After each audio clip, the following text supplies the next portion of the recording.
चालाक है बहुत। मजा यह है कि अहंकार को तो रोज ही बिखराव के क्षण झेलने पड़ते हैं। तुम गौर करो, तुम कुछ चाहते हो, कुछ होता है, फिर भी तुम समझा लेते हो, कह देते हो दूसरा बेईमान था इसलिए जीत गया, हम ईमानदार थे इसलिए हार गए।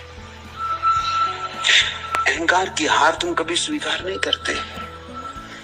तुम कहते हो सारी दुनिया मेरे खिलाफ है इसलिए, अकेला पड़ गया हूं इसलिए, या मैंने पूरा उपाय ही कहां किया था, मैं तो ऐसे ही गैर गंभीरता में ले रहा था। तुम कुछ न कुछ मार्ग खोज लेते हो और अहंकार को बचा लेते हो। अगर तुम जीवन को गौर से पढ़ो, जीवन के पाठ को ठीक से पढ़ो, तो जीवन रोज तोड़ रहा है, क्योंकि जीवन को तुम्हारे चुनावों से कुछ लेना देना नहीं। तुम्हारे चुनाव वैयक्तिक, इस समग्र को उनसे कोई प्रयोजन नहीं। तुम्हारे चुनाव अगर कभी कभी हल भी हो जाते हैं तो संयोग समझना, ये संयोग की बात है कि तुमने कुछ ऐसी बात चुन ली जिस तरफ अस्तित्व अपने आप जा रहा था, बस भाग्यवशात बिल्ली निकलती थी और छीका टूट गया। इस संयोग की बात समझना, कोई बिल्ली के लिए छींका नहीं टूटता है। ये बिल्कुल संयोगिक था कि तुमने चुन ली ऐसी बात जो होने जा रही थी। लेकिन जब तुम्हारी चुनी हुई बात हो जाती तब तुम बड़ी अकड़ से भर जाते हो कि देखा, करके दिखा दिया। और जब तुम्हारी बात टूटती, और तुम्हारी बात 100 में 99 मौकों पे टूटती है, क्योंकि संयोग तो कभी 100 में एक आध हो सकते हैं, अपवाद हो सकते।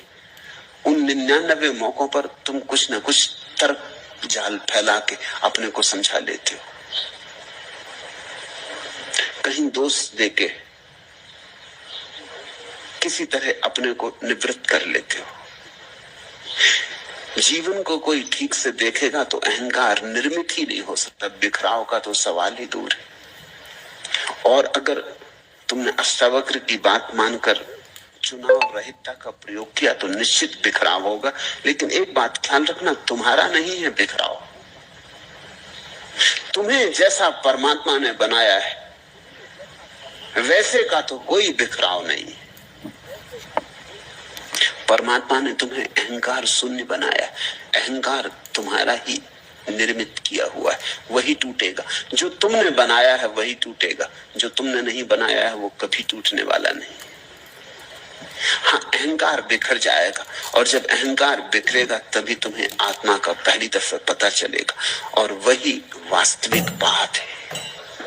तो पूछते हो, ठीक पूछते हो कि तब क्या विक्षेप रहितता की अवस्था में जीवन के बिखराव का खतरा नहीं खड़ा होगा? अष्टावक्र कहते हैं कि ज्ञान की जो परम अवस्था है विक्षेप रहित है। विक्षेप रहित का अर्थ होता है वहां कोई डिस्ट्रैक्शन नहीं। इसका मतलब ये हुआ कि अब तुम कुछ चुनाव ही नहीं करते, नहीं तो विक्षेप होगा ही। समझो, तुम ध्यान करने बैठ गए और एक कुत्ता आके भौंकने लगा, विक्षेप पैदा होगा, क्योंकि तुम एकाग्र होने की चेष्टा कर रहे थे। ये कहां बेवक्त कुत्ता आ गए। अब तुम समझाते हो कि न मालूम किस जन्म में कौन सा कर्म किया है, इस कुत्ते के साथ कौन सा दुर्व्यवहार किया था कि मैं ध्यान करने बैठता हूं तब इन सज्जन को भौंकने की याद आई। अभी कभी और भौंक लेते, 24 घंटे पड़े, तुम ध्यान करने बैठे कि बच्चा रोने लगा। बड़ी हैरानी होती कि बच्चे को पता कैसे चल जाता है कि जब मैं ध्यान करने बैठता हूं तभी रोने लगता है। अबोध बच्चा झूले में पड़ा हो वो रोने लगता है। ये तुम्हारे लिए नहीं रो रहा है, लेकिन अभी तुम ध्यान करने बैठे, तुमने एक चुनाव कर लिया कि मैं एकाग्र रहूंगा। एकाग्रता के कारण ही विक्षेप पैदा हो रहा है।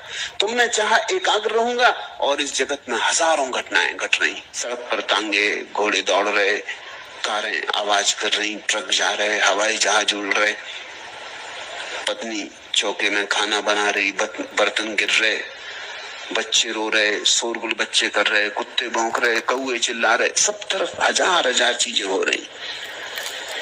तुमने जैसे ही तय किया कि मैं ध्यान में बैठूंगा, अब मैं कोई अपने मन में विकल्प ना आने दूंगा, अपने मन में किसी चीज से बाधा ना पड़ने दूंगा, निर्बाधा घड़ी भर बैठूंगा, बस बाधा आनी शुरू हो गई।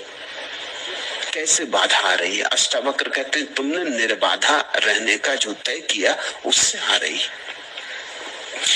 इसलिए अष्टावक्र एकाग्रता के पक्षपाती नहीं है, न मैं हूं। एकाग्रता का मेरा कोई पक्षपात नहीं। एकाग्रता अहंकार का ही फैलाव है और वास्तविक ध्यान का एकाग्रता से कोई संबंध नहीं, क्योंकि एकाग्रता से तो विक्षेप पैदा होता है, डिस्ट्रैक्शन पैदा होता है, इससे तो और अशांति बढ़ती है। फिर ध्यान का क्या अर्थ है? साधारण किताबों में उन लोगों ने जो किताबें लिखी हैं जिन्होंने ध्यान को बिल्कुल जाना नहीं, तुम यही पाओगे वो लिखते हैं ध्यान यानी एकाग्रता। उन्हें कुछ भी पता नहीं, उन्हें काका गा भी पता नहीं। ध्यान यानी एकाग्रता बिल्कुल नहीं, कभी नहीं, हजार बार नहीं। ध्यान का अर्थ ही होता है विक्षेप रहितता। एकाग्रता तो कैसे हो सकता है? एकाग्रता का तो अर्थ होगा विक्षेप पैदा हुए। ध्यान का अर्थ होता है अनेकाग्र। ध्यान का अर्थ होता है जो होगा होने देंगे। बच्चा रोएगा रोने देंगे, कुत्ता भौंकेगा भौंकने देंगे। हम हैं कौन बाधा डालने वाले? इस विराट अस्तित्व में हम विराम लगाने वाले कौन? मैं कौन हूं जो कहूं कि कुत्ता अभी ना भौंके और कौवे अभी कांव कांव ना करे और बच्चे अभी रोए नहीं, गाड़ियां अभी रास्ते पे ना चले, हवाई जहाज आकाश में ना उड़े? मैं कौन हूं विराम लगाने वाला? ये तो बड़े अहंकार की घोषणा है कि मैं विराम लगा नहीं, मैं कोई भी नहीं। जो होगा मैं उसे स्वीकार करूंगा। कुत्ता भौंकता रहेगा, मैं राजी रहूंगा। कुत्ते की भौंकने की आवाज सुनाई पड़ेगी, गूंजेगी मेरे अंतस्थल में, सुनता रहूंगा। लेकिन मेरा चूंकि कोई विरोध नहीं है तो विक्षेप पैदा नहीं होगा। मेरी कोई मांग नहीं है कि कुत्ता न भौंके तो मुझे कोई चोट ना लगे। जैसे ही तुमने एकाग्र होना चाहा कि तुमने घाव बना लिया, देखा तुमने कभी पैर में घाव हो जाता तो दिन भर उसी पे चोट लगती, बच्चा आके पैर पे चढ़ जाता, तुम चकित होते हो कि इतने दिन हो गए, जिंदगी हो गई, कभी ये बच्चा पैर पे नहीं चढ़ता, आज पैर पे चढ़ गया। राह से निकलते हो, किसी का धक्का लग जाता है, दरवाजे का धक्का लग जाता है, चीजें गिर पड़ती। ये रोज ही गिरती थी और ये बच्चा अनेक बार चढ़ा था लेकिन कभी पता नहीं चला क्योंकि घाव ना था। आज घाव है तो पता चलता। कोई ऐसा थोड़ी है कि तुम्हारा घाव देख के सारी दुनिया तुम्हारे पैर पे गिरी पड़ रही। घाव का किसी को पता नहीं। जब तुम एकाग्र होने को बैठ गए और तुमने चेष्टा की, बस घाव पैदा हो गया। अब छोटी छोटी चीजें बाधा डालने लगेंगी। तुमने ख्याल किया होगा, ध्यान करने बैठो, कहीं चींटी सरकने लगती, अभी तक नहीं सरक रही थी, जिंदगी भर नहीं सरकी थी, कहीं खुजलाहट उठती, कहीं लगता है कि सिर में कोई चींटी चढ़ गई, कहीं पैर सो जाता है। हजार काम एकदम शुरू हो जाते हैं, जैसे सारा संसार तुम्हारे ध्यान के विपरीत। ध्यान के विपरीत नहीं, एकाग्रता के विपरीत है।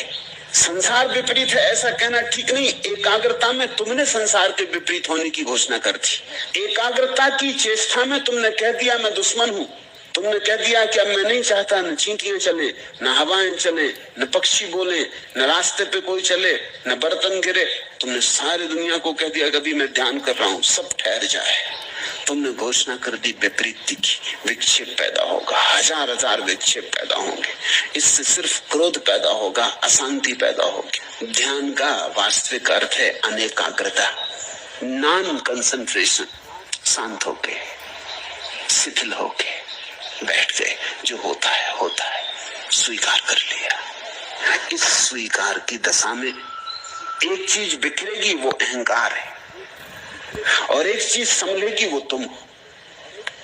एक चीज जाएगी, अहंकार है, एक चीज आएगी, तुम जाओगे, परमात्मा आएगा, या तुम्हारा झूठा रूप जाएगा और तुम्हारा वास्तविक रूप आएगा।